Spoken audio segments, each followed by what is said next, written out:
Alhamdulillahi Rabbil Alamin. Nahmaduhu wa nasta'inuhu wa nastaghfiruhu wa nastahdi wa natubu ilaih. Wa na'udhu billahi min syururi anfusina wa min sayyiati a'malina. Man yahdihillahu fala mudilla lahu wa man yudlilhu fala hadiya lahu. Wa ashhadu an la ilaha illallah wahdahu la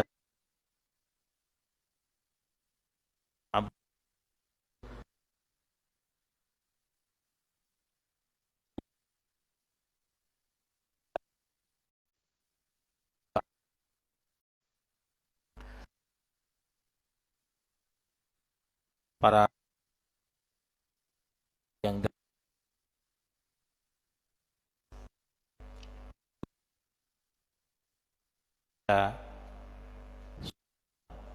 beradu dan Allah Ta'ala taufik untuk bulan dalam ketaatan mana mengetahui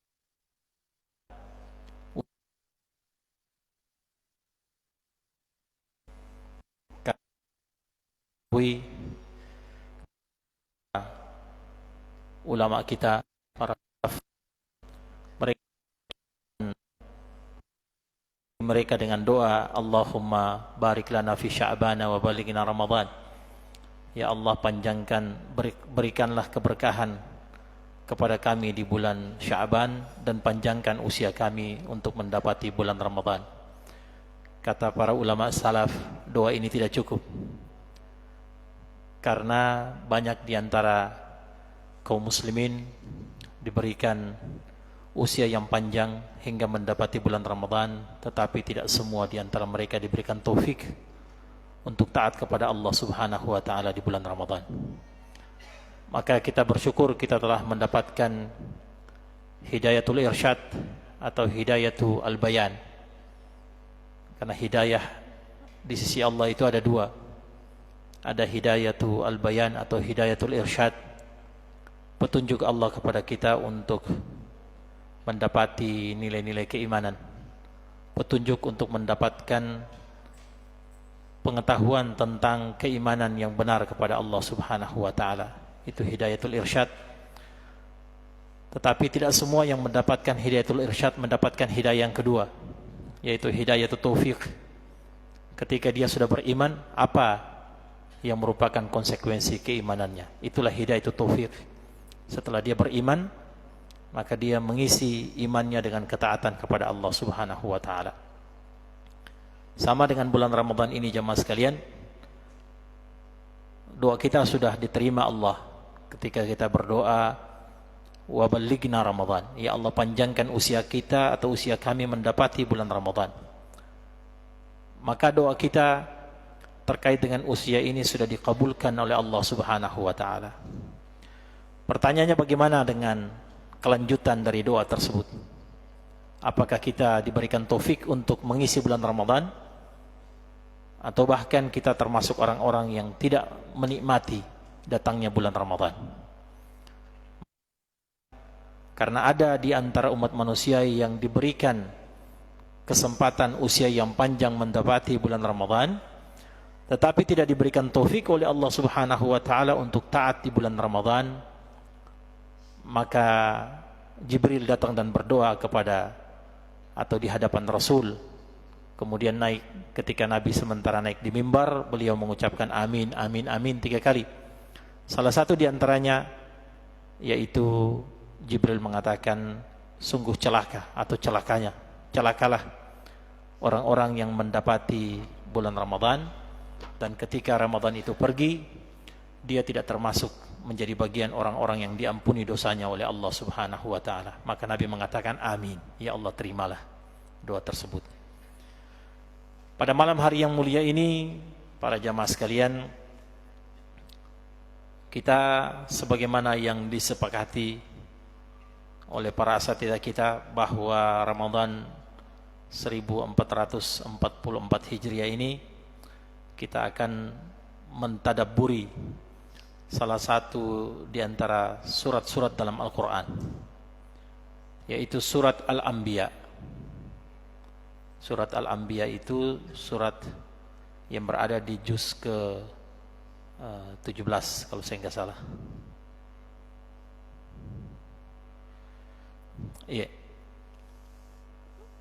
Kemudian supaya kita mentadabburi ayat-ayat ini lebih teratur dan supaya tidak membahas kesana kemari sesuai dengan ijtihad kita, maka ditetapkan satu muqarrar atau satu silabus di bulan Ramadan kita kali ini yang berlaku di 4 masjid sebagaimana yang menjadi kebiasaan kita, yaitu Masjid An-Nur di sini, kemudian Masjid Wihdatul Ummah, Masjid Darul Hikmah di DPP, dan Masjid Anas bin Malik di Istiwa Makassar. Materi ini kemudian menjadi materi yang akan dipergilirkan oleh para asatidah yang bertugas untuk berceramah pada kesempatan Ramadan kali ini. Kitab atau buku ini buku tipis, ini kurang lebih 58 halaman saja, bahasa Arab. Saya berusaha mencari terjemahan bahasa Indonesianya tapi saya belum ketemu. Ya, mungkin ada yang sudah dapat. Judulnya adalah Ta'ammulat wa Tadabburat li Suratil Anbiya. Adalah at-ta'ammul, bagaimana caranya kita atau pelajaran-pelajaran yang bisa kita petik, wa tadabbur, bagaimana kita berusaha memahami ayat-ayat yang Allah sebutkan dalam Al-Quran surat Al-Anbiya ini.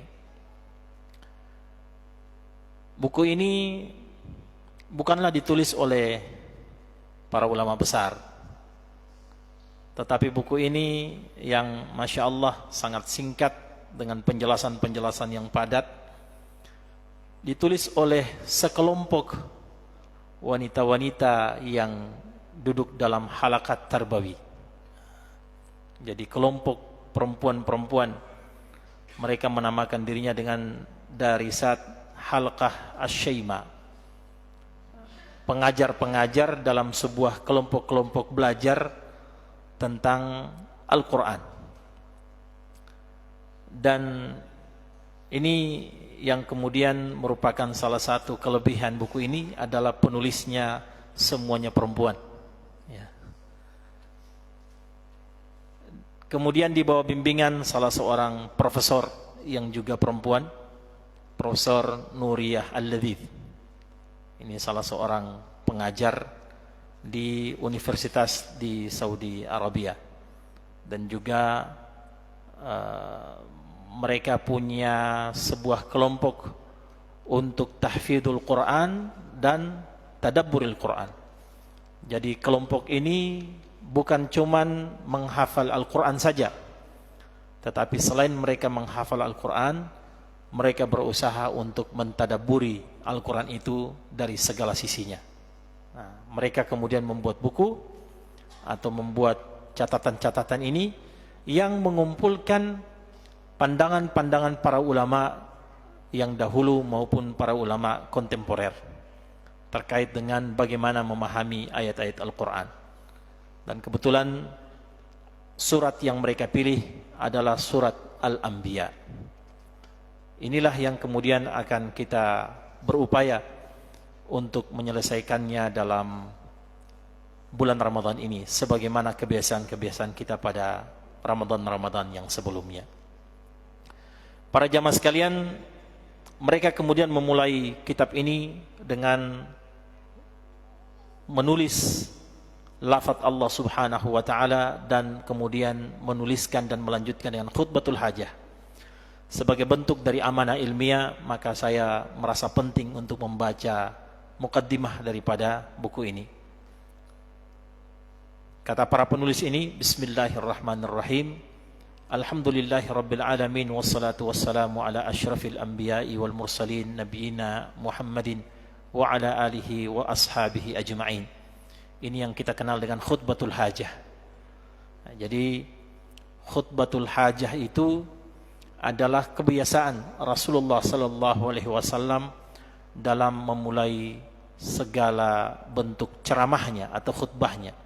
Beliau selalu memulai dengan khutbatul hajah, Dan khutbatul hajah ini adalah puji-pujian kepada Allah Subhanahu wa taala dan salawat kepada Rasulullah sallallahu alaihi wasallam, kemudian selanjutnya kepada para sahabat yang selalu setia mendampingi beliau sallallahu alaihi wasallam. Mereka kemudian membawa atau membuka ayat-ayat ini dengan salah satu ayat Al-Qur'an. Allah Subhanahu wa taala berfirman, "Kitabun anzalnahu ilaika mubarakun liyadabbaru ayatihi waliyatadzakkara ulul albab."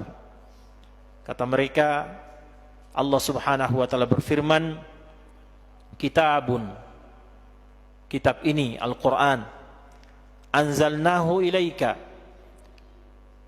kami Allah Subhanahu wa taala turunkan Al-Qur'an itu kepadamu wahai Muhammad dan kepada siapa saja yang hadir bersamamu. Mubarakun, sebagai sebuah keberkahan dalam kehidupan kalian. Liyadabbaru ayatihi, agar supaya kalian bisa bertadabbur, bisa merenungi, mengambil manfaat dari Al-Quran itu.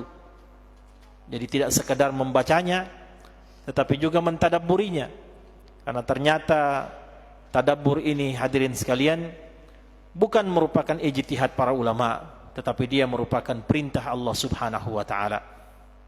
Sebagaimana disebutkan dalam ayat ini, kitabun anzalnahu ilaika mubarakun, kitab ini, Al-Quran ini kami turunkan kepadamu wahai Muhammad sebagai sebuah keberkahan bagimu. Liyadabbaru ayatihi, agar supaya kalian mentadabburi ayat-ayatnya. Ini liyadabbaru, ini ada lam. Lam ini lamul amr, lam yang menunjukkan perintah. Dan di dalam ilmu usul fiqh, al-amru yufidul wujub. Setiap perintah itu akan berkonsekuensi sebuah kewajiban. Maka mentadabburi ayat-ayat Allah Subhanahu wa taala itu hukumnya bukan sunnah, bukan mubah, tetapi dia hukumnya adalah wajib.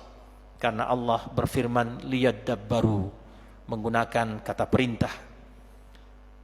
Waliyatadzakkara ulul albab, dan agar orang-orang yang memiliki akal fikiran yang waras itu bisa mengambil pelajaran darinya. Liyadzakkara ulul albab. Jadi yang dapat mengambil pelajaran dari Al-Quran itu hanya orang-orang yang diberikan akal fikiran oleh Allah Subhanahu wa taala. Akal fikiran ini diterjemahkan oleh para ulama bukan cuman yang ada di isi kepala, tetapi juga yang ada di isi hati kita atau dada kita. Maka Al-Quran itu dia akan diterima dengan logika dan juga akan diterima dengan keyakinan yang mendalam di dalam hati seseorang. Itulah Al-Quran. Jamaah sekalian yang dirahmati Allah Subhanahu wa taala, terkait dengan tadabbur ini, mereka kemudian menyebutkan beberapa ungkapan para ulama salaf terkait dengan kalimat at-tadabbur. Yang pertama, mereka mengangkat pendapat atau pernyataan dari Al-Imam Ibn Sa'di, penulis kitab Tafsir Al-Quranul Azim, atau kita kenal dengan Tafsir As-Sa'di. Kata Imam Sa'di, Ibn Sa'di, tadabbar kitab Allahi, tadabbur kitabillahi miftahun lil ulumi wal ma'arif. Mentadabburi Al-Quran itu merupakan kunci segala ilmu dan pengetahuan. Wa bihi yastantiju kulla khairin wa tastakhriju minhu jami'al ulum. Dan dengan tadabbur itu kita dapat mengeluarkan segala bentuk kebaikan-kebaikan, dan juga kita bisa mendapatkan segala bentuk disiplin keilmuan hanya dengan mentadabburi Al-Quran. Wa bihi yazdadul iman fil qalb. Dengan tadabbur itu juga kita dapat menambahkan keimanan di dalam hati kita. Wa tarassakha syajaratuhu. Dan kemudian iman itu bukan cuman bertambah, tetapi dia akan tumbuh dan kokoh bagaikan sebuah pohon yang memiliki akar yang sangat kuat. Wa kullama izdada al-'abdu ta'ammulan fihi izdada ilman wa amalan wa basiratan.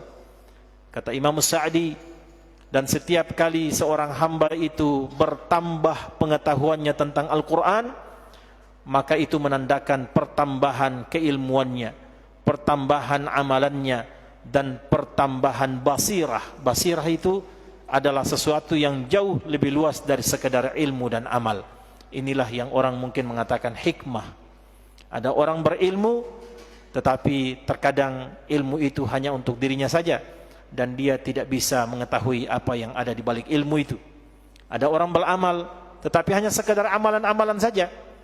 Tetapi ada orang yang berilmu dan beramal, dan dia kemudian tahu, dia sadar filosofinya bagaimana, hikmahnya seperti apa, dan lain sebagainya. Inilah yang disebut dengan basirah, sesuatu yang lebih luas dari sekedar keilmuan. Lidzalika amara Allah bidzalika wa hatha alaihi wa akhbara annahu huwal maqsudu bi inzalil Quran. Oleh karena itu di dalam ayat ini Allah Subhanahu wa taala memerintahkan kita untuk bertadabbur, dan dia juga menyuruh kita untuk memperkuat tadabbur kita ini.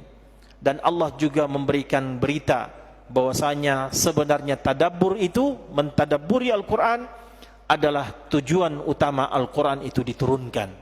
Jadi Al-Quran itu diturunkan tujuan utamanya agar diambil pelajaran bagi umat manusia. Ini pernyataan dari Imam As-Sa'di di dalam kitab tafsirnya. Kemudian Imam Syekhul Islam Ibn Baz berkata dalam fatwa beliau, fatwa Ibn Baz, kata beliau, alaika bitadabburil Quran hatta ta'rifal ma'na. Wajib bagi kalian untuk mentadaburi Al-Quran hingga kalian mengetahui makna-makna yang terkandung dalam Al-Quran itu. Tadabburhu min awwalihi ila akhirihi. Hendaklah kita mentadaburi Al-Quran mulai dari awalnya sampai akhirnya. Waqra'uhu bitadabbur wa ta'aqqul. Dan kalau membaca Al-Quran jangan sekedar dibaca, kata Syekh Ibn Baz, tetapi bacalah dengan tadabbur dan kemudian ta'aqqul. Ta'aqqul itu artinya pakai logika di dalam membaca. Jadi kita disuruh untuk berfikir dan menelaah ayat-ayat Al-Quran yang telah kita baca tersebut. Wa raghbata fil amalil faidah, dan kemudian kita harus memiliki keinginan yang kuat untuk beramal dengan amalan-amalan yang berfaidah, amalan yang bermanfaat dengan Al-Quran itu. La taqra'uhu biqalbin ghafil. Jangan kalian membaca Al-Quran dengan hati yang lalai. Iqra'uhu biqalbin hadir. Tetapi bacalah Al-Quran itu dengan hati yang hadir. Artinya kalau kita membaca Al-Quran, jangan cuma lisan kita membaca, kemudian pikiran kita di tempat lain. Nah, jadi ada orang itu membaca Al-Quran mungkin karena saking hafalnya, sambil membaca Al-Quran pikirannya kemana-mana. Bagaimana itu sayurku di pasar, bagaimana bisnisku, itu bisnis developer sudah sampai di mana itu, bagaimana itu bisnis online. Nah, ibu-ibu akhwat membaca Al-Quran sambil mengingat bisnis online-nya dan lain sebagainya. Nah, itu tidak boleh. Jadi kalau kita membaca Al-Quran, baca dengan qalbun hadir. Hadirkan hatimu dalam membaca Al-Quran. Jangan membaca Al-Quran dengan qalbun ghafil, dengan hati yang lalai. Was'al ahlal ilmi amma ashkala alaih. Dan kemudian kalau ada hal yang tidak kita ketahui, kalau ada problem dalam tadabbur Al-Quran itu, maka jangan diam. Kata Ibn Baz, bertanya kepada orang-orang yang berilmu tentang Al-Quran itu, apa yang kemudian menjadi muskilah atau problem dalam tadabbur kita. Jadi kalau kita baca sesuatu, kemudian ada hal-hal yang mengganggu pikiran kita, mengganggu tadabbur kita, bukan karena ayat itu adalah ayat-ayat yang tidak bisa difahami, tetapi kita tidak punya kemampuan untuk memahami ayat itu lebih jauh. Maka kalau kita mendapati muskilah atau hal-hal yang kemudian mengganggu kita dalam tadabbur, kata Syekh bin Baz, bertanyalah segera kepada orang-orang ahlul ilm agar mereka bisa menjelaskan muskilah itu kepada antum. Ma'annal Qur'an aktsaruhu bihamdillahi wadihun lil amma wal hassah. Kata beliau, walaupun Al-Quran ini adalah mayoritasnya dengan izin Allah subhanahu wa ta'ala adalah sesuatu yang sangat jelas, baik pada orang-orang awam maupun pada orang-orang yang khusus, mimman ya'rif al-lughah al-arabiyyah, dari orang-orang yang betul-betul memahami bahasa Arab. Jadi Al-Quran ini, hadirin sekalian, walaupun orang faham bahasa Arab, tidak menjamin dia bisa memahami Al-Quran. Walaupun bahasa Arab adalah salah satu sarana untuk mencapai pemahaman kepada Al-Quran, tetapi tidak serta-merta orang memahami bahasa Arab kemudian langsung kita katakan dia memahami Al-Quran.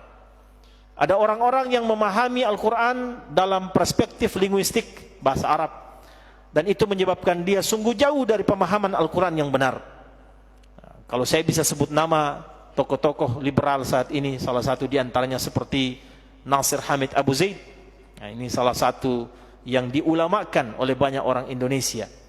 Kenapa? Karena dia bisa menerjemahkan atau mampu menafsirkan Al-Quran versi dia dengan keilmuan yang dia miliki dari ilmu linguistik Arabik, memahami kaidah-kaidah bahasa Arab. Nah, kalau para jamaah, para ustadz buka YouTube, coba cari di situ baca Al-Qur'annya Nasir Hamid Abu Zaid. Nah, tapi sebelum melihat dia membaca Al-Qur'an, tahan ketawa ki, karena seorang mufassir baca Al-Qur'annya amburadur. Orang Arab nih, orang Arab. Nah, nanti setelah ceramah ini coba pulang buka YouTube, tulis Nasir Hamid Abu Zaid baca Al-Qur'an. Nah, nanti dimunculkan tuh bagaimana cara baca Al-Qur'annya Nasir Hamid Abu Zaid. Dia ahli bahasa Arab, tetapi bahasa Arab dengan bahasa Al-Quran itu beda. Bahasa Arab setinggi apapun masih rendah. Bahasa Al-Quran adalah bahasa yang sangat tinggi. Dan kaidah-kaidah Al-Quran adalah kaidah tertinggi dari bahasa Arab. Oleh karena itu, bukan Al-Quran turun untuk kemudian mengikuti kaidah bahasa Arab, tetapi kaidah bahasa Arab itu muncul, itu disebabkan karena adanya Al-Quran. Jadi Al-Quran turun, kemudian kaidah-kaidah bahasa Arab mengikuti Al-Quran tersebut. Maka kalau kita ke Arab, jangan heran kalau banyak orang Arab tidak tahu baca Al-Quran, padahal dia orang Arab. Nah, kenapa? Karena memang bahasa Al-Quran itu beda dengan bahasa Arab. Ya, apalagi di zaman kita ini. Itu pernyataan saya ini di zaman dulu. Di zaman ketika bahasa Arab itu masih murni, itu orang Arab banyak yang tidak bisa baca Al-Quran. Apalagi zaman sekarang yang muncul Arab Ammiyah, yang kalau pergi ke Saudi kemudian belanja di pasar pakai bahasa Al-Quran, bahasa Arab, orang-orang di pasar akan mengatakan sadaqallahul azim. Karena dia kira kita lagi mengaji, ternyata kita pakai bahasa Arab. Nah, seperti itu. Dan banyak cerita-cerita lucu terkait dengan hal itu, jamaah sekalian. Ketika mahasiswa Indonesia, karena yang dipelajari di kampus itu di pesantren-pesantren itu bahasa Al-Quran. Ketika dia pergi haji dan umrah, ternyata bahasanya beda dengan bahasa yang dipakai di sana. Nah, dia bertanya kepada penjual, pakai bahasa Arab yang dia pelajari di pesantren. Penjualnya tidak paham, padahal orang Arab atau yang sering dengar bahasa Arab. Maka penjualnya mengira dia sedang mengaji. Maka dia bilang sadaqallahul azim. Nah, seperti itu. Baik, kemudian di antara ulama kontemporer, Dr.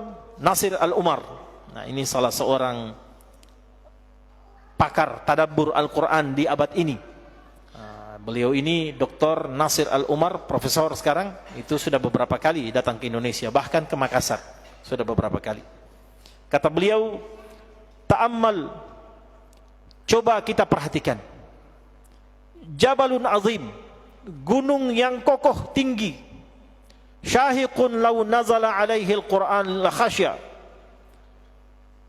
Gunung yang kokoh tinggi itu kalau diturunkan kepadanya Al-Quran, maka dia akan bergetar karena takut kepada Allah Subhanahu wa taala.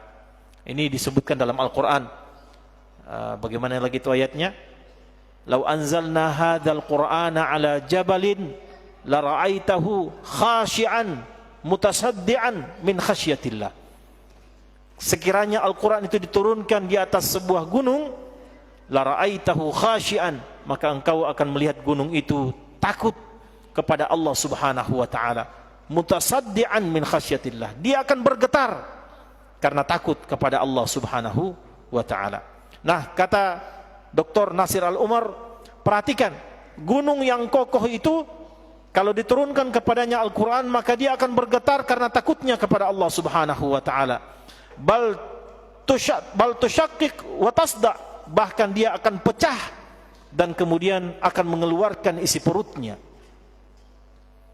Wa qalbuka hadha, tetapi hatimu ini, hati tak semuanya, alladhi huwa fi hajmihi qit'atan aw ka qit'atin saghiratin min hadzal jabal. Hati yang kita punya di dalam tubuh kita ini tidak ada apa-apanya besarnya dibanding dengan gunung yang besar itu. Hati kecil sekali, hati kita yang ada di dalam badan tak semuanya ini. Tetapi kalau dia mendengarkan Al-Quran, atau kalau dibacakan kepadanya Al-Quran, wa ma'adhalika lam yakhsha wa lam yata'athar, walaupun dia sudah mendengarkan Al-Quran, dia sudah baca Al-Quran, tetapi ternyata pendengarannya tentang Al-Quran dan bacaannya tentang Al-Quran itu tidak menjadikannya takut kepada Allah dan tidak memberikan pengaruh dalam hati kita. Wasirru fi dzalika kalimah wahidah, maka sesungguhnya rahasianya hanya ada satu kalimat saja sebagai jawabannya. Innahu lam yatadabbar, sesungguhnya hati itu adalah hati yang belum mentadabburi Al-Quran. Jadi kalau gunung yang besar saja itu bisa pecah berantakan kalau diturunkan Al-Quran. Nah, kita ini turun Al-Quran setiap hari, kita baca dan kita dengarkan, tetapi tidak memberikan pengaruh apa-apa. Maka sesungguhnya hati yang membaca dan mendengarkan Al-Quran itu belum mentadabburinya dengan baik dan benar, sehingga dia tidak seperti gunung yang bisa hancur berantakan ketika mendengarkan Al-Quran. Ini pernyataan dari Dr. Nasir Al-Umar. Para jamaah yang dirahmati Allah Subhanahu wa taala, Suratul Anbiya salah satu di antara surat-surat yang diturunkan Allah Subhanahu wa taala dalam Al-Qur'an merupakan surat Makkiyah. Jadi kita dalam Al-Qur'an kita kenal ada pembagian surat Makkiyah dan surat Madaniyah. Apalagi itu artinya surat Makkiyah dan surat Madaniyah? Apa perbedaannya? Kalau Makkiyah itu adalah surat yang turun di Makkah. Kalau Madaniyah surat yang turun di Madinah. Ya, alhamdulillah. Keliru ki. Jadi surat Makkiyah adalah surat yang diturunkan sebelum hijrah Rasulullah sallallahu alaihi wasallam. Di mana saja dia turun. Mau di Makkah, mau di luar Makkah, kalau dia turun sebelum hijrah maka dia surat Makkiyah. Dan surat Madaniyah adalah surat yang diturunkan setelah hijrah Rasulullah sallallahu alaihi wasallam. Entah dia turun di Madinah atau dia turun di luar kota Madinah. Sebab Al-Quran ini tidak selamanya turun di Makkah dan Madinah, terkadang di luar. Nah, kadang turun di Taif, Taif di luar Makkah dan Madinah. Nah, kadang turun di wilayah-wilayah lain, turun di Khaybar dan lain sebagainya.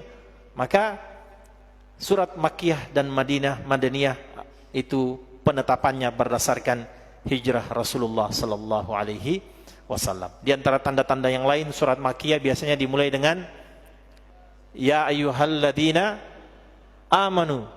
Surat Makkiyah. Ya ayyuhan nas, itu surat Makkiyah. Kalau Madaniyah ya ayyuhalladzina amanu, panggilan kepada orang-orang yang telah beriman. Suratul Anbiya ini adalah surat Makkiyah. Turun nazalat ba'da surat Ibrahim. Dia turun setelah surat Ibrahim. Wa hiya fil mushaf ba'da surat Taha. Dan di dalam Al-Qur'an dia berada setelah surat Taha. Jadi turunnya setelah surat Ibrahim. Jadi Ibrahim dulu, surat Ibrahim dulu turun, setelah itu surat Al-Anbiya. Tetapi di mushaf itu dituliskan setelah surat Taha. Nah, apa yang menetapkan ini? Kenapa tidak dituliskan berdasarkan periode turunnya? Nah, di dalam riwayat yang paling sahih, ini berdasarkan penetapan langsung dari Rasulullah sallallahu alaihi wasallam. Jadi Rasulullah memanggil para penulis Al-Quran, orang-orang sahabat yang ahli dalam menulis Al-Quran. Salah satu di antaranya adalah, ada yang tahu? Yang tulis Al-Quran pertama kali. Siapa Ustaz? Ada yang sebut tadi itu, betul. Zaid bin Thabit. Zaid bin Thabit adalah orang yang menulis Al-Quran. Kemudian Nabi mengatakan, Zaid, pasang ini di ayat pertama, pasang ini di surat kedua, ini di surat ketiga. Nah, itu yang tetapkan langsung dari Rasulullah sallallahu alaihi wasallam. Memiliki 112 ayat.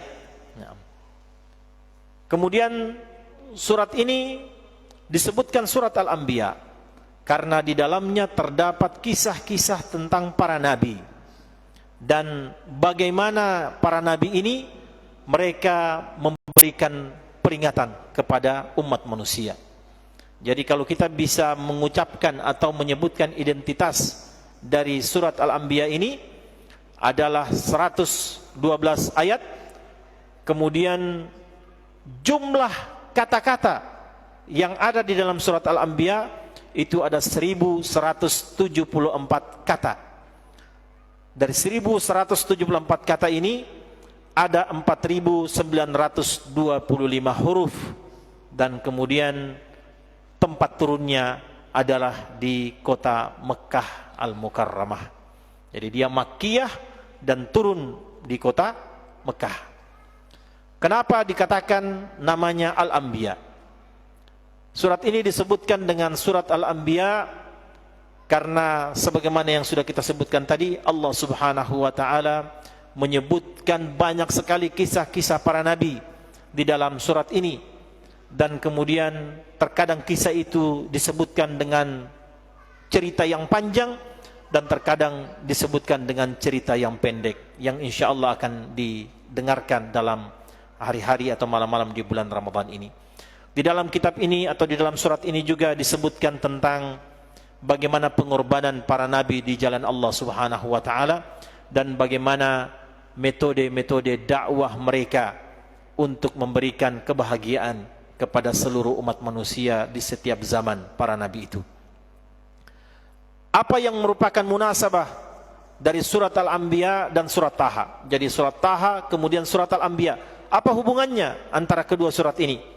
Kata para ulama tafsir bahwa sesungguhnya surat Taha itu adalah surat yang memberikan kepada kita sebuah informasi bahwasanya Al-Quran ini diturunkan akan menjadi pelajaran bagi orang-orang yang hatinya takut kepada Allah Subhanahu wa taala. Bagi orang-orang yang hatinya tidak takut kepada Allah, Al-Quran ini tidak berfaedah. Jadi Al-Quran hanya berfaedah kepada orang-orang yang hatinya takut kepada Allah Subhanahu wa taala. Allah menyebutkan dalam surat Taha, illa tadhkiratan liman yakhsha. Al-Quran ini hanya menjadi sebuah tadhkirah, peringatan bagi orang-orang yang hatinya takut kepada Allah Subhanahu wa taala. Itu surat Taha. Adapun surat Al-Anbiya kebalikannya. Surat Al-Anbiya Allah menyebutkan kepada kita tentang gambaran orang-orang yang diturunkan kepadanya Al-Quran dan mereka tidak mengambil pelajaran, juga tidak takut kepada Allah Subhanahu wa taala walaupun mereka mendengarkan ayat-ayat dalam Al-Quran. Oleh karena itu Allah Subhanahu wa taala menyindir mereka, ma ya'tihim min dzikrin min rabbihim muhdatsin illa istama'uhu wa hum yal'abun.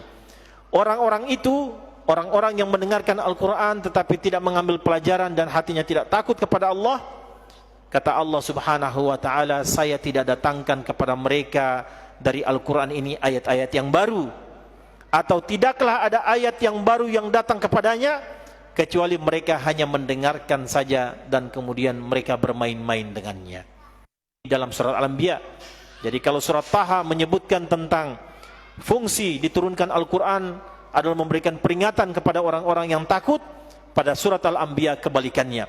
orang-orang yang mendengarkan ini adalah orang-orang yang tidak mengambil pelajaran dan orang-orang yang tidak takut kepada Allah Subhanahu wa taala. Dan kemudian jamaah sekalian, Allah Subhanahu wa taala menutup surat Taha, Allah menutup surat Taha dengan melarang Rasulullah sallallahu alaihi wasallam agar Nabi itu tidak terfitnah dengan kenikmatan dunia yang menyebabkan hatinya itu bisa lalai dari mengingat Allah Subhanahu wa taala. Itu disebutkan dalam surat Taha bahwa Allah melarang atau mewanti-wanti kepada Rasulullah Muhammad sallallahu alaihi wasallam agar jangan sampai terfitnah dengan fitnah dunia yang bisa menyebabkan beliau hatinya lalai dari mengingat Allah Subhanahu wa taala. Sedangkan di dalam surat Al-Anbiya Allah Subhanahu wa taala menjelaskan kenapa Allah melarang Nabi untuk tidak terfitnah dengan dunia itu. Apa sebabnya? Sebabnya kata Allah, iqtaraba lin-nasi hisabahum, karena telah datang waktu hisab yang dekat. Dari jarak Nabi diutus sampai hari kiamat telah dekat jarak. Allah meminta pertanggungjawaban umat manusia, sementara mereka masih lalai dan bersenda gurau dengan ayat-ayat Allah Subhanahu wa taala. Inilah jamaah sekalian hubungan antara surat Taha dan surat Al-Anbiya. Saya mau lanjut tapi saya lihat sudah lewat 5 menit.